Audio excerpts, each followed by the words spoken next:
ಬೆಂಗಳೂರೊಳಗಂತೂ ವರಮಹಾಲಕ್ಷ್ಮಿ ಪೂಜೆ ಬಂದುಬಿಟ್ರೆ ಇಡೀ ಊರನೇ ಹಬ್ಬ ಹೂವಿನಿಂದ ತುಂಬ್ಕೊಂಡ್ಬಿಡ್ತದೆ. ಇದನ್ನು ನೀವು ಶಬ್ದದಾಗ ಹೇಳಿದ್ರೆ ನಿಮ್ಗೆ ಅರ್ಥ ಆಗಲ್ಲ. ನೀವು ಬಂದು ಅದನ್ನ ಅನುಭವಿಸಿದ್ರೆ ಅದರ ಒಂದು ಸಂಭ್ರಮ ನಿಮ್ಗೆ ಗೊತ್ತಾಗ್ತದೆ. ನಾವು ಕುಟುಂಬ ಸಮೇತ ವರಮಹಾಲಕ್ಷ್ಮಿ ಪೂಜೆನ ಸಂಭ್ರಮದಿಂದ ನಾವು ಆಚರಿಸಿದ್ವಿ. ಬೆಳಿಗ್ಗೆ ಮಡಿಲಾಗುವಂಥವರು ಅವಲಕ್ಕಿನ ತಿಂದರು. ಅವಲಕ್ಕಿ ಅಂದ್ರೆ ಹೆಂಗೆ, ಅದಕ್ಕೆ ಸೌತೆಕಾಯಿ ಕೊಚ್ಚಿ ಆಮೇಲೆ ಅದಕ್ಕೆ ಒಳ್ಳೆ ಕೊಬ್ಬರಿನ ತುರಿದು ಹಾಕಿದ್ರೆ ಅದು ಒಂಥರ ಅಮೃತಕ್ಕನ ಸಮ ಅಂತ ಅಂದ್ಕೊಳ್ರಿ ನೀವು. ಅದಾದ್ಮೇಲೆ ನನ್ನ ಮಡದಿ ಮತ್ತು ನಮ್ಮ ವೈನಿ ಇಬ್ಬರು ಮಡಿ ಅಡುಗೆ ಮಾಡ್ಲಿಕ್ಕೆ ತಯಾರಾದರು.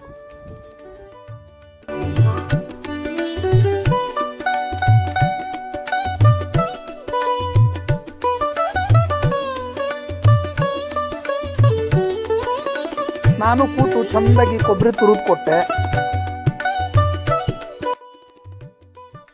ಈ ಕಡೆ ಸಣ್ಣ ಹುಡ್ರು ತಮ್ಮ ಲೋಕದಾಗ ತಾವು ಇದ್ದರು. ನೀವೇನೇನ್ರಿ, ನಮ್ಮ ಆಟನ ಬೇರೆ, ಈಗಿನ ಹುಡುಗರ ಆಟನ ಬೇರೆ. ಎಲ್ಲರೂ ಮೊಬೈಲು ಕಂಪ್ಯೂಟ್ರು ಏನು ಮಾಡ್ತೀರಿ ಬಿಡ್ರಿ.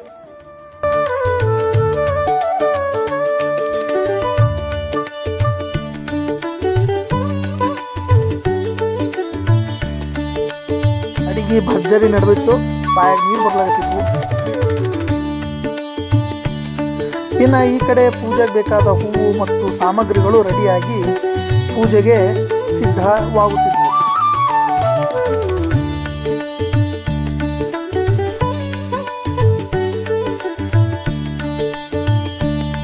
ಇನ್ನೊಂದು ಭಾಳ ವಿಶೇಷ ಏನಂದ್ರೆ, ನಾವು ಇಲ್ಲಿ ರುಬ್ಬಗುಂಡ್ನಾಗ ಚಟ್ನಿ ಮಾಡ್ಲಾಯ್ತಿ ಇವತ್ತು. ನೀವು ಏನನ್ರಿ ಮಿಕ್ಸರ್ನಾಗಿನ ಚಟ್ನಿ ರುಚಿನ ಆಗೋದಿಲ್ಲ. ರುಬ್ಬಗುಂಡ್ನಾಗ ಚಟ್ನಿ ಮಾಡಿದ್ರೆ ಅವನು ಅದ್ರ ರುಚಿನ ಬೇರೆ ಅದು.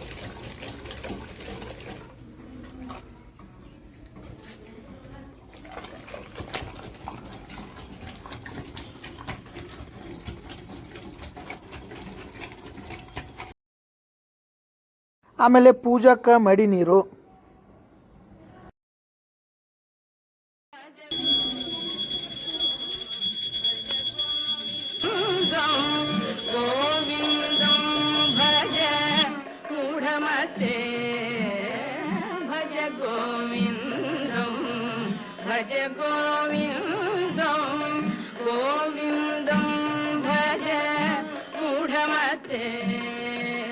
ಸಂಪ್ರಾಪ್ತೆ ಸನ್ನಿಹಿತೆ ಕಾಲೇ, ಸಂಪ್ರಾಪ್ತೆ ಸನ್ನಿಹಿತೆ ಕಾಲೇ, ನಹಿ ನಹಿ ರಕ್ಷತಿ ದುಃಖ ಕರಣೆ. ಇಲ್ಲಿ ಹುಡುಗರು ತಮ್ಮ ಆಟದೊಳಗೆ ತಾವು ಬ್ಯುಸಿ ಇದ್ರು.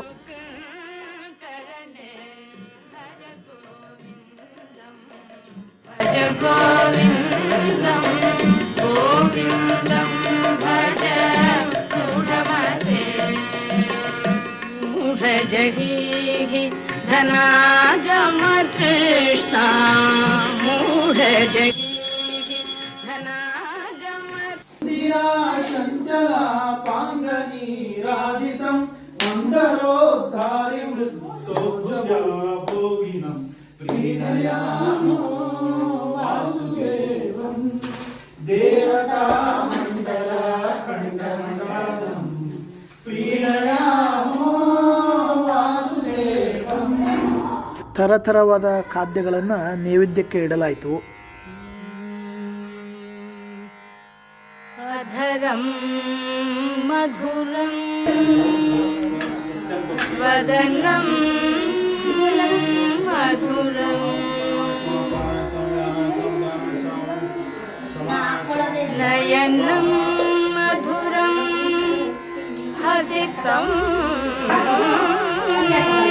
ಮಧುರಂ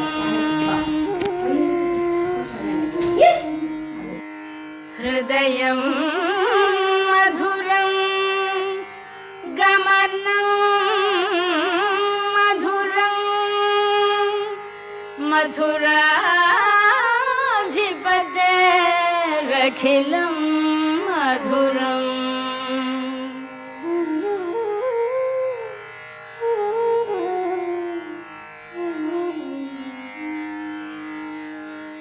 अधरं मधुरं वदनं मधुरं नयनं मधुरं हसितं मधुरम् अधरं मधुरं वदनं मधुरम्